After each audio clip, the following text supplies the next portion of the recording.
Donald Stojack and Erik Forrester are going to kind of go back and forth today. We can probably all go back and forth, but kind of an interesting thing. You can teach an old dog new tricks. Okay.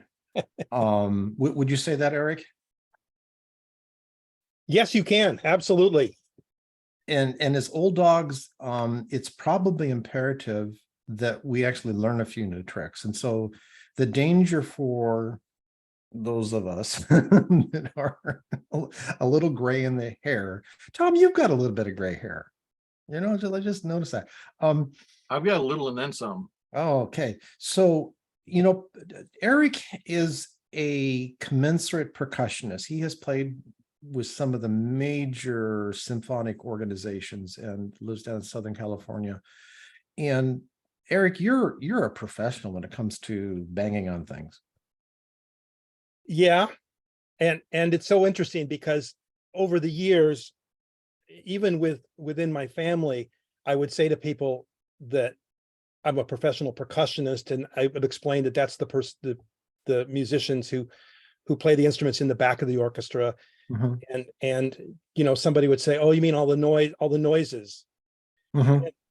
And then when I began to not only perform but teach at in a music school, what became my go-to phrase was, "Yes, they're paying me very well to teach people to hit things."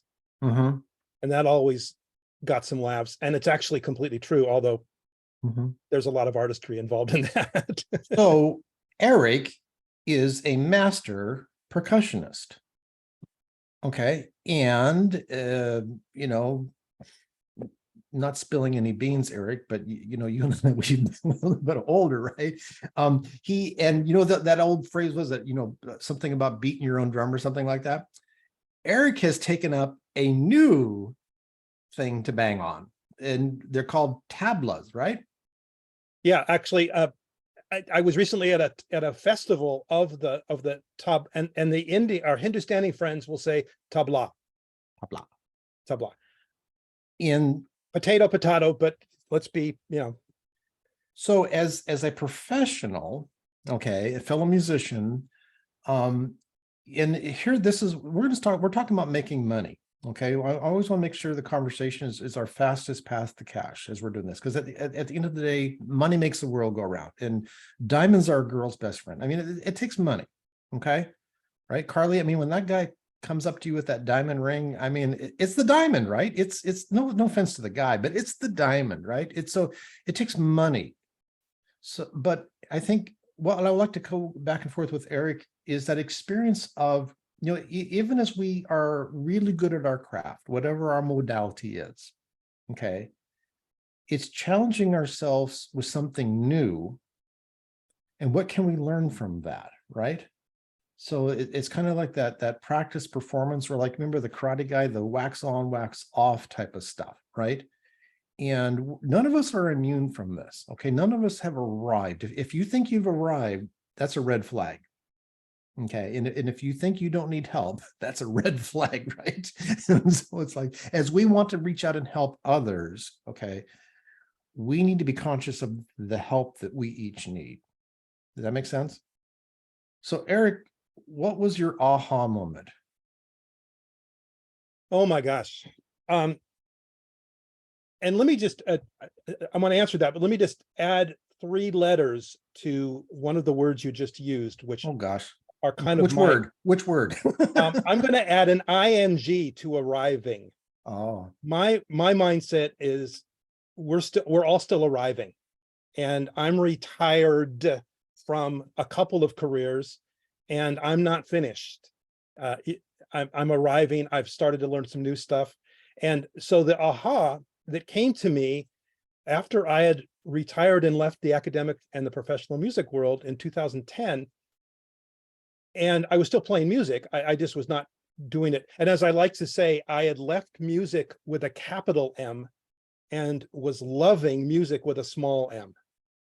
Now that says something about academia, maybe, which we won't, is another conversation topic, or not. The idea that I realized that the music piece, actually, I began to learn more about music when I left music as a profession and as a career than I was learning in the latter years of my career, which is one of the reasons that I left. The aha was, I would have said I was burned out. I jokingly said I'd reached my sell-by date, which everybody would laugh, and I'd explain that if they didn't get it. Well, what I came to realize is, in using the phrase "burned out," a candle doesn't stop burning because it's dark. A candle stops burning because either the oxygen is cut off or the fuel is there's no more candle to burn.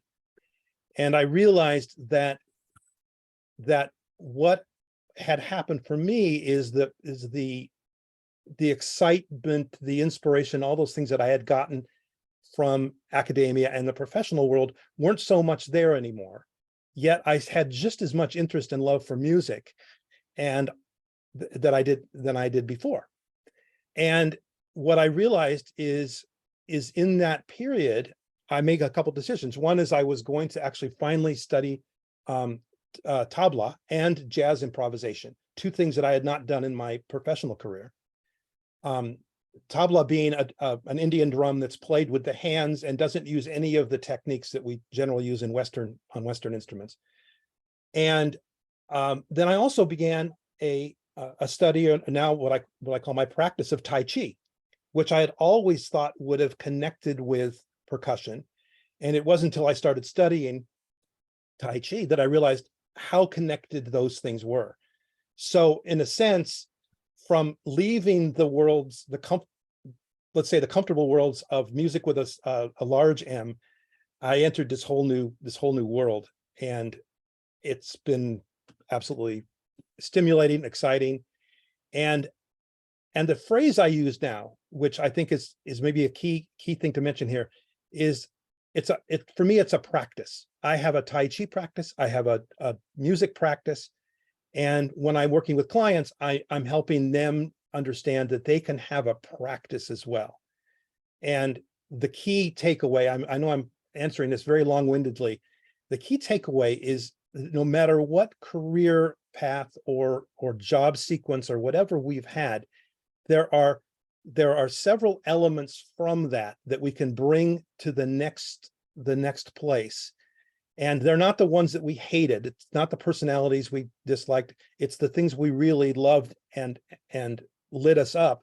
We can bring them back into a practice, which is now a practice that we're devising based on those elements. Does that make sense? Let me, let's unpack that a bit. Terry and I were talking a little bit earlier today, and she's going to work with us a little bit next week on some stuff as well. I think it's kind of like the process of skill acquisition that we're kind of talking about. So, where let's talk about the 800-pound gorilla, social media, right? Okay, why is that so hard for some of us, right? Because we've made it hard in our mind. Yeah. Let me say that again. Right? Why is that so hard? Because we've made it hard in our mind. My daughter rides this horse, right? We bought this horse last year, and she's crazy good at it. I won't get on that horse. So it's like, but because I see it as hard. But where is it hard? It's not hard. It's hard in my mind. Now, I'm okay with that. Okay, for safety's sake, I'm going to stay right there. Okay, because it's not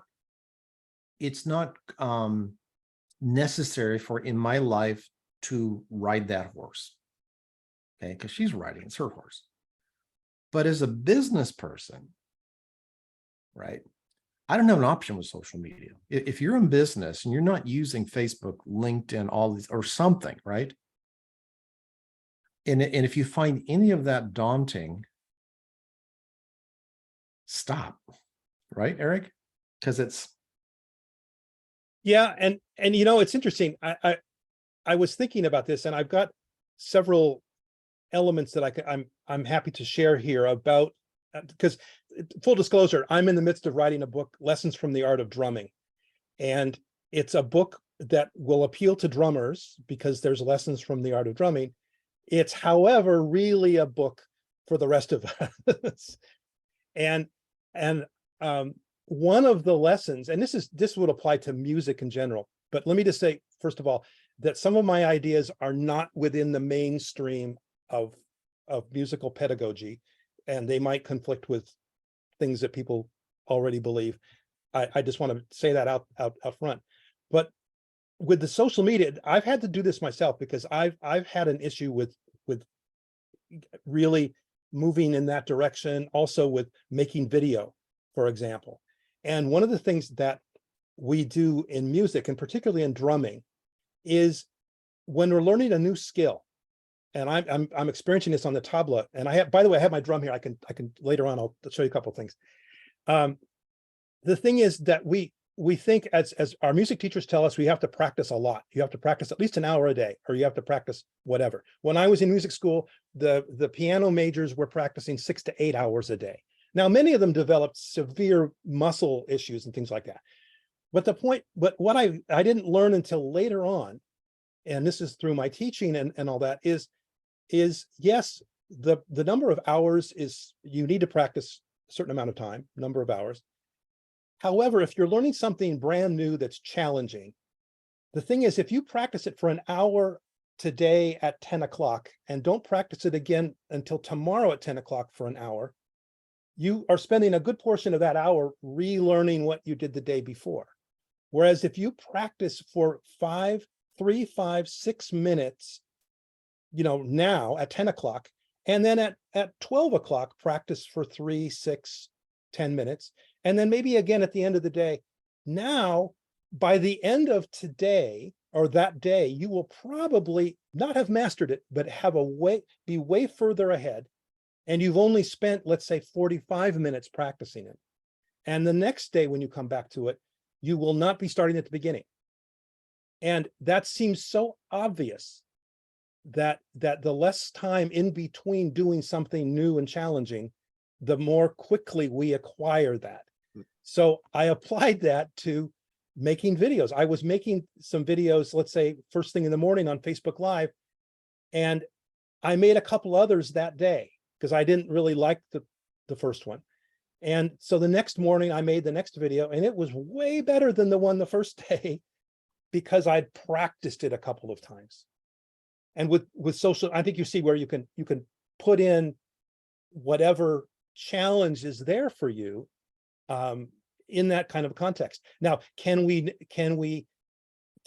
really contract the time between? Maybe not. Maybe sometimes we can't. But if you can pull out 10 minutes here, 10 minutes here, 10 minutes there, it's extraordinary.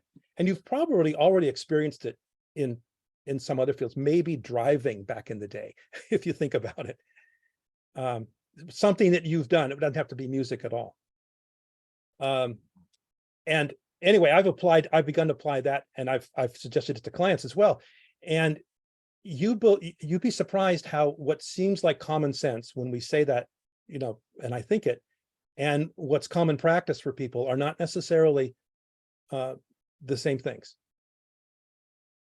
So tactically, each of us probably need to make a list of those things that are not getting done, or maybe if they're getting done with a lot of pain.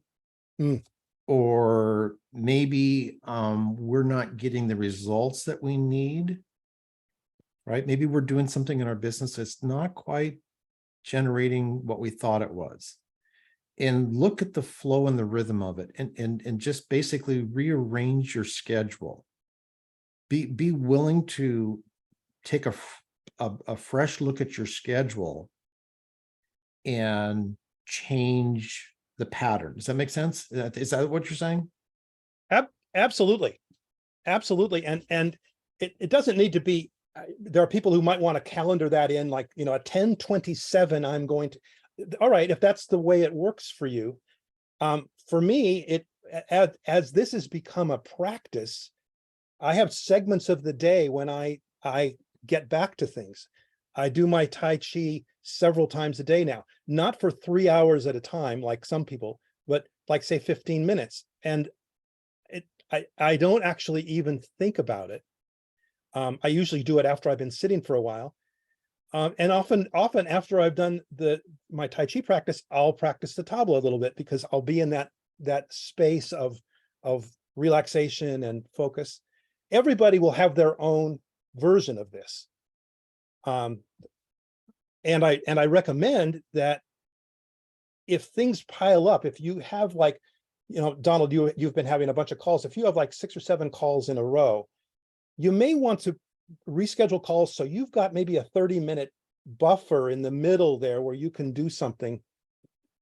Maybe go play the piano or something that gives you joy, is easy, and maybe you just mess around on the piano or the guitar or whatever, or whatever. Garden, go pull some weeds. Anchor into happiness. Because ultimately, what do we want? Think about that for a moment. Anchor into happiness. So find out what makes you happy and sprinkle that in. One thing that happens, that's a really great point. And one of the things that happens when you decide and commit to work on something challenging for just 5 to 10 minutes, it can become a game. It can become fun. You might go, that's not fun. If you're just going to do it for 5 or 10 minutes, you can play with it. And if you don't have an outcome, like I have to learn this in 5 minutes. No, you're not going to learn it in 5. You're going to learn it. It might not be in this 5 minutes. So have fun with it. Make it a game. Play with it. We play music, by the way, in English. Interesting, in Spanish, the verb to play music is tocar, which is to touch.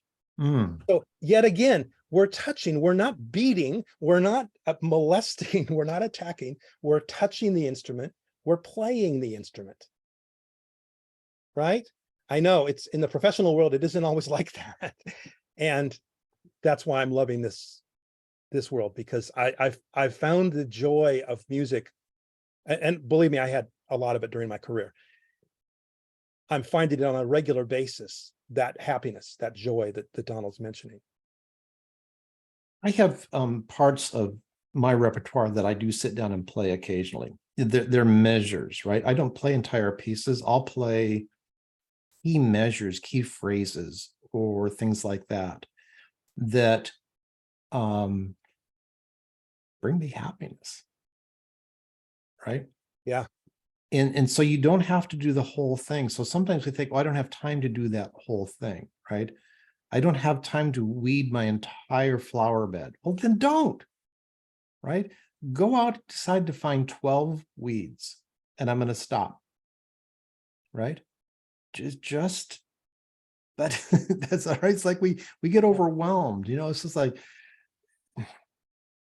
or like doing taxes. Don't do the whole dang thing. Do one page and stop.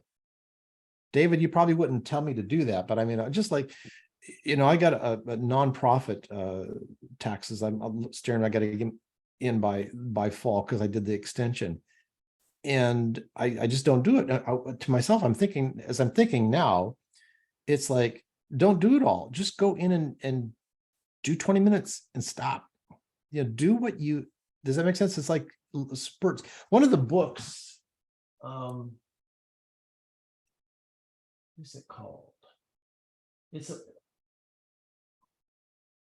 I forget what it's about, sprinting. I can't remember who wrote it. And my brain is going here today. I cleaned my office and I put my books back on my shelf and I can't find it. But they've learned this in business, but athletes have learned this too.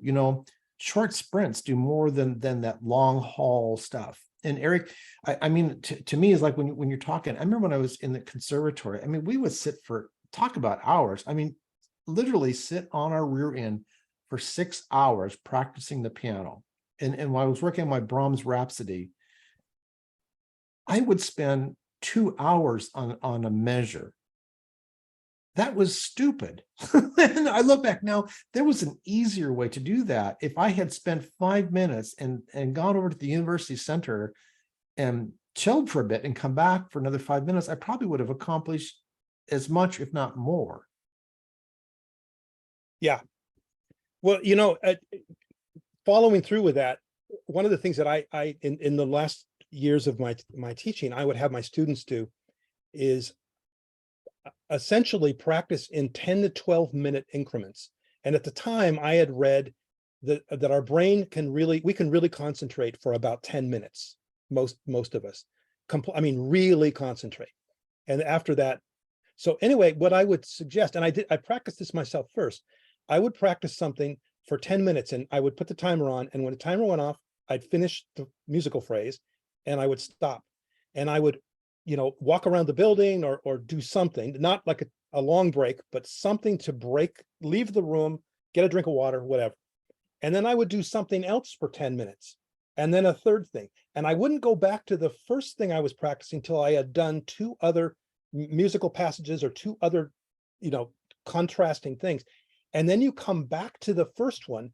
And I could start exactly where I stopped, and my progress was amplified significantly. And I had spent only now 20 minutes on that, as opposed to what I normally would have spent an hour or longer. And it's counterintuitive, and that it might work differently for each of you, but it's worth experimenting with that kind of a structure. So in other words, you do your challenging thing for 10 minutes and then take a little break and then do something else for 10 minutes. Not social. I wouldn't recommend going on social media and your inbox, but that's up to you. That's up to you. But something that is strengthening your concentration. And then you come back to the first thing at you know, a few minutes or an hour or so later, you'd be surprised what's there. And if you're writing, oh my gosh, if you're writing, we talked yesterday about the blank page. If you're writing and you get a little stuck, come back in whatever amount of time after you've done something else. And it's like, oh my God, there'll be stuff flowing that you just won't believe. And then you begin to iterate that over days and weeks. It's extraordinary what begins to happen. Is this helping people? Is this make some light bulbs go off? And some of us have been doing this, and some of this, it runs counter to what we've been doing, maybe in our professional life or in our coaching practice. And so maybe the challenge is to go to that next level, try something different, right? It's in like whatever level you're at. The only way you're going to get to another level is to do something different, right? Because it's like just doing more. Is that really realistic? Find a better way. Change the rhythm. I'm curious. Oh, good. Go ahead. Well, I think what we have to realize is we use so little of our actual abilities.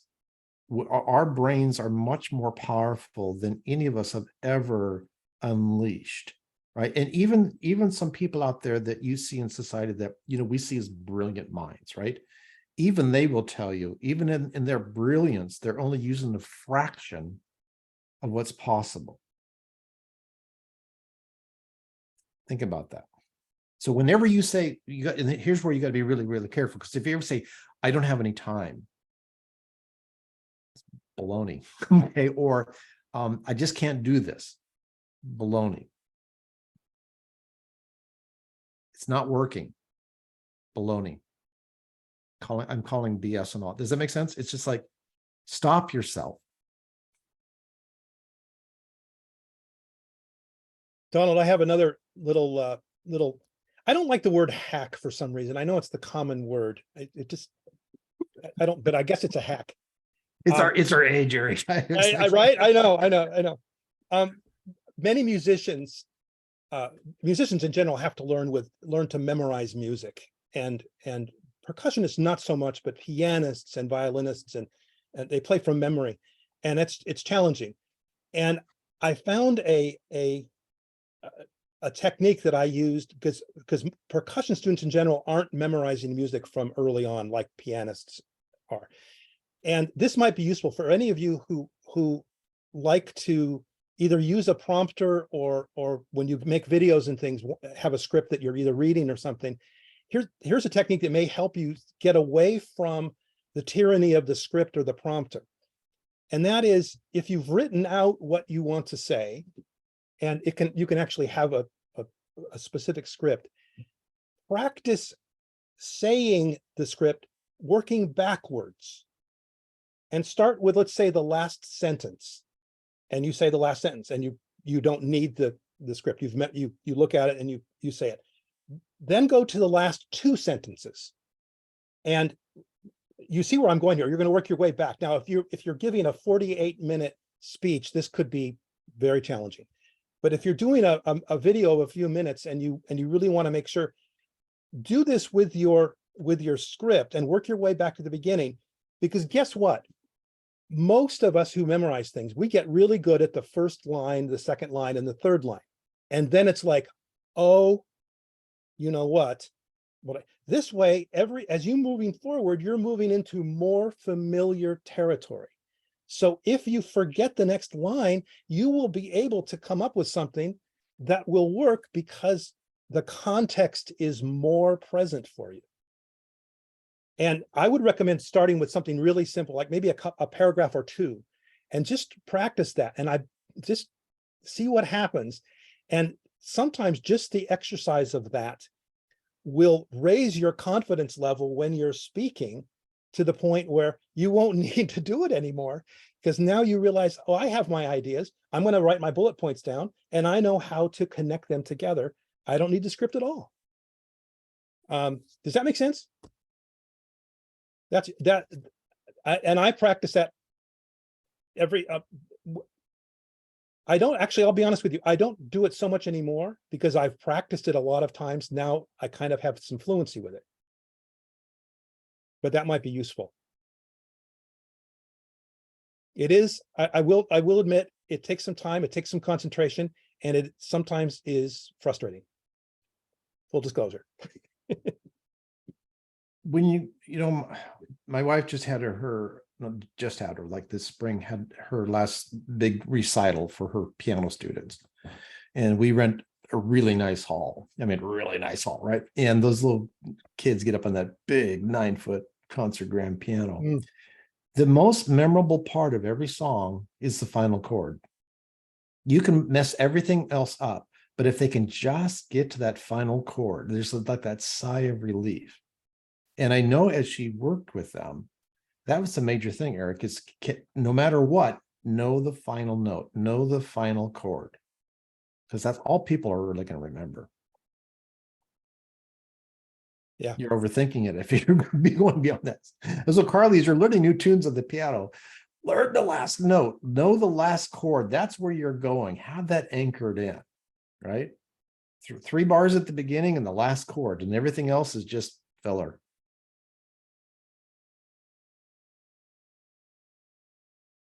Make sense? Questions, comments?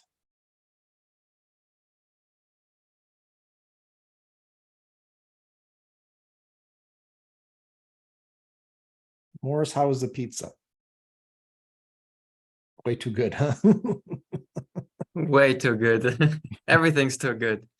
And too much, to be honest. Morris is over on this side of the pond from Europe this week. So he's up in Canada. He's up north of you, John. Oh yeah, where at? I'm in Montreal right now. Okay. Yeah, not too far. Where are you? I'm in Buffalo, New York, so pretty close, about an hour and a half from Toronto. Oh, okay. Yeah, that's pretty close. And then Tony, you're in Rochester, right? Yeah, Rochester. So yeah, John and I are neighbors. Yeah, Yeah. I might be driving out that way tonight, so. Oh, no kidding. Uh-huh. Fun. Yeah. Good old 390 and the throughway. Mm-hmm. I remember those. Hey, Donald, I'd like to, I know there's some readers among us, and there's a particular book that has nothing, well, isn't about music, but might be useful for those of us who are here. I'm going to hold it up. One of my gurus is Seth Godin, and his book, The Practice, is really wonderful about helping us rethink how we look at what we've already done. I mark pages with flags to remind me. I have a color coding that I do. You can get an idea how the impact this book has had by the number of flags. Anyway, it's if you the idea of a practice and the idea of taking the skills and the things that we already have and maybe applying them to something new or repurposing them and reusing them. Seth Godin hits it right on the head in his book. And I'm just going to rewind for a moment. And do you realize what I did earlier in the call just moments ago? I walked us out of the room and back into it by asking Morris about the pizza. Oh, yeah. I just want to see if you guys were paying attention. Okay, so I practice what I'm learning here, right? And that basically we were kind of like deep in focus, and I brought us back out of the room, took a break, and then we came back. Did you feel the difference there? Yep. Hey, can I add one more thing, Donald? Mm-hmm. Since many of us, I had mentioned videos, and videos are a significant element for many of us. I just had a great conversation with Morris earlier on today.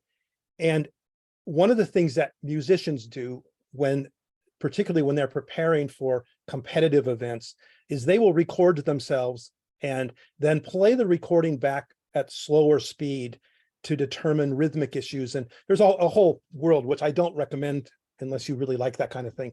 However, there's an analog to that could be useful for us in our videos or our presentations that we're doing, either maybe even live. And that is to record your video of you presenting and then play the video back with the sound turned off and just watch your body language and how you're communicating. You may be surprised that it's not what you thought you were communicating, or it might be just spot on. And then now you're going to play the video back with the camera or without the picture, and just listen to your voice and listen to what you're saying. It's very, very revealing, and can be a little off-putting. I will say that. And what you will get from that is it's fabulous training for public speaking.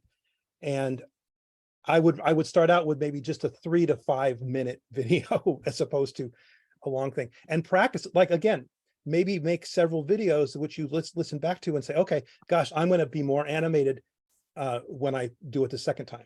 And then notice that maybe it's too much. You need to find that sweet spot that's your spot, that's your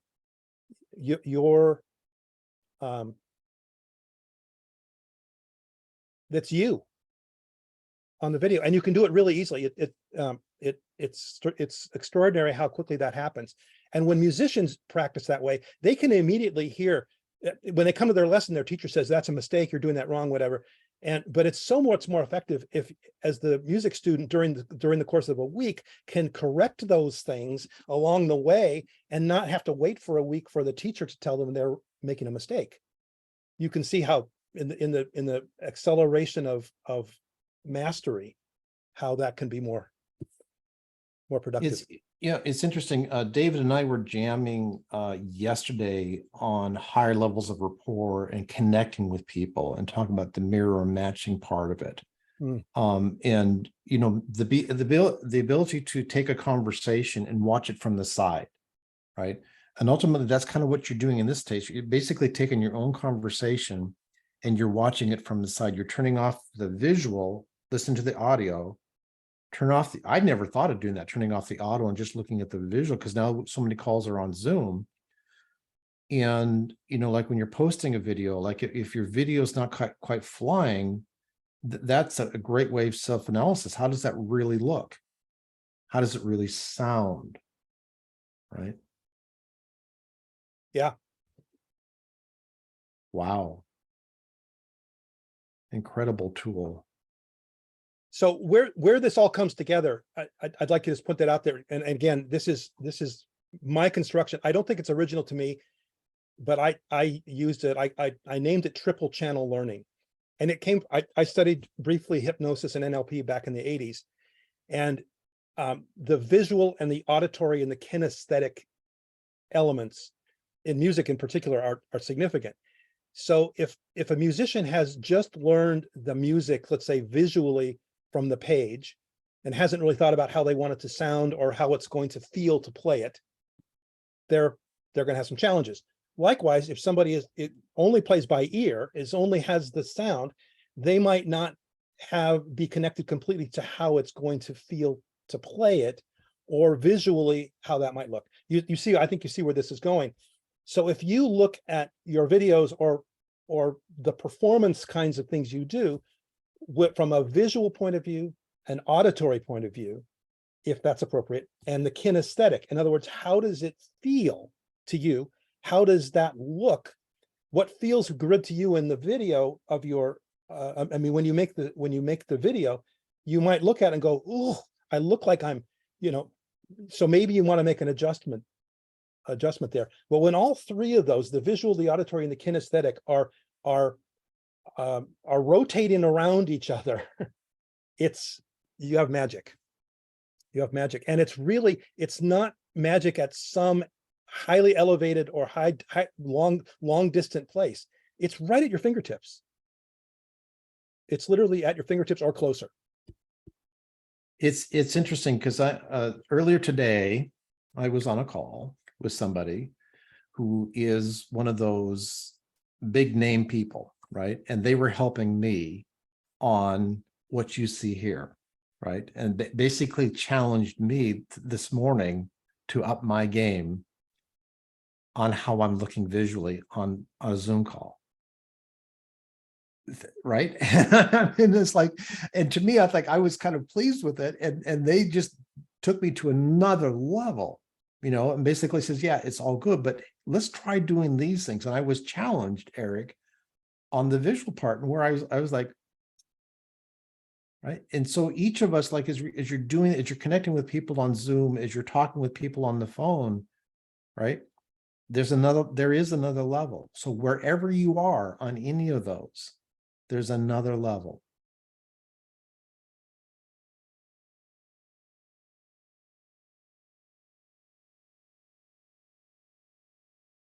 Are you guys ready to go up a few levels? Do you see the pathway to that? Isn't that kind of cool? It's like, where is it at? It's like some of us, we're trying to grow, we're trying to make more money, we're trying to grow our client base, all those kind of things, right? These are small hinges that swing big doors. These are small hinges that swing big doors. They're worth our attention. If we're not growing, we're dying. Oh, And that goes with everything. very well said, Tony. Yeah. If you're not growing your business, think about that. Mhm. Your health, your relationships. Mhm. And next week, we're going to delve a little bit into that growth part and maybe some of that health stuff we're missing, but, and how do we actually grow? Right. And I think all of this is very, very important for us. Helping you guys out. Some good stuff. Cool. Thank you, Erik. You are very welcome. Thank you for listening.